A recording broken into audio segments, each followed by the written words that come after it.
Match 9. My favorite match of the show. And I don't know how, if you love good, solid, exciting professional wrestling, you wouldn't agree with me. I'm sorry. You can have your favorites. You can have, like I have my favorite professional wrestlers, and there's sometimes they're in a match that isn't my favorite, and I want it to be, and I enjoyed it, but it wasn't my favorite. This was the best tag team match I've seen in some time for the GHC Heavyweight Tag Team Champions, the brand new champions defending for the first time, Los Mexicanos, or was this the second? But very, very early in their defense. Rene Dupree and Alhijo del Dr. Wagner Jr., so Dr. Wagner's grandson. Can we say it like that? Or Dr. Wagner Jr. the third, or I don't know. It's just a mouthful. Alhijo del Dr. Wagner Jr. teaming with Rene Dupree, the GHC Heavyweight Tag Team Champions, taking on Michael Elgin and Masa Kitamiya. I'm telling you, this was explosive. This was fun. This was a match you sat on the edge of your seat thinking both teams had it won numerous times. And not just because of false finishes, just the way they worked this match. Dupree and Wagner Jr. looked great as the champions. They went in there having defeated the Segura Army, Takashi Segura himself, and Hideki Suzuki. But Elgin, now look, damn it, I said I don't want to keep talking about this, and I don't. But I'm freaking sick of you clowns that don't want to give this guy the credit. You're among a group that almost drove the man to commit suicide, for the love of God, based on internet accusations and shit none of you know anything about, but for somehow think you're the Dick Tracys of the wrestling world and have figured out the truth that he's trying to hide, and you're full of shit.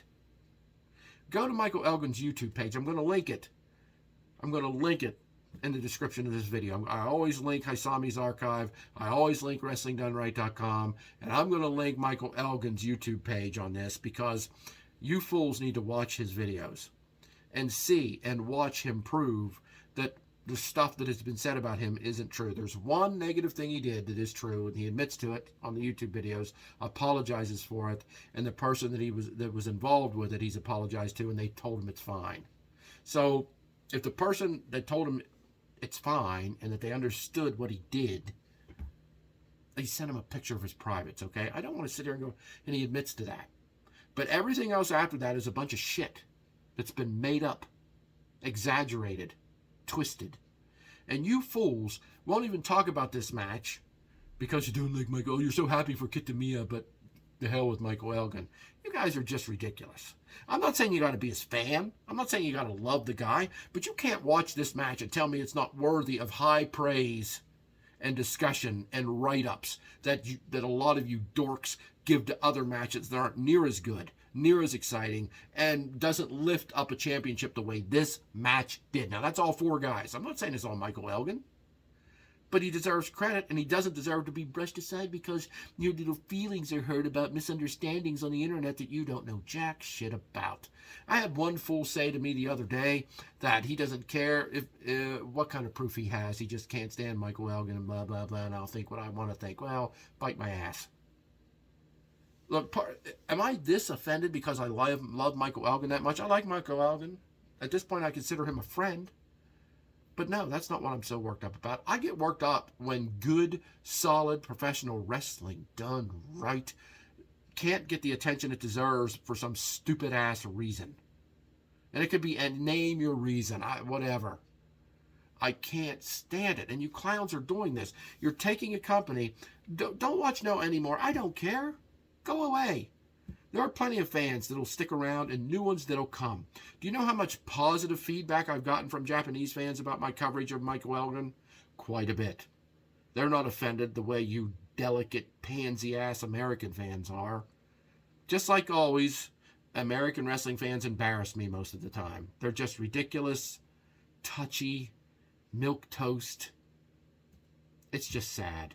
And I'm talking too much about this because I should be talking about this amazing match that, like I said, had you on the edge of your seat. You're thinking, are Elgin and Kitamiya really going to win this? And this early in the defense from Les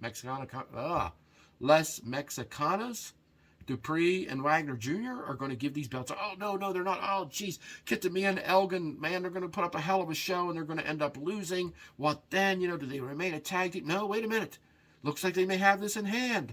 Oh, how the hell do you kick out of that? Now, I'm saying that without the extreme measures that you see, pile drivers on the ring apron, DDTs on the floor, none of that shit. But just 4 massive guys beating the hell out of each other, making you feel like the GHC heavyweight tag team titles really mean something. And anytime the champions and the challengers can make you feel like they're fighting because they want this prestigious championship, then they have done what wrestling is all about. They have worked and they have sold to a point that you are a believer.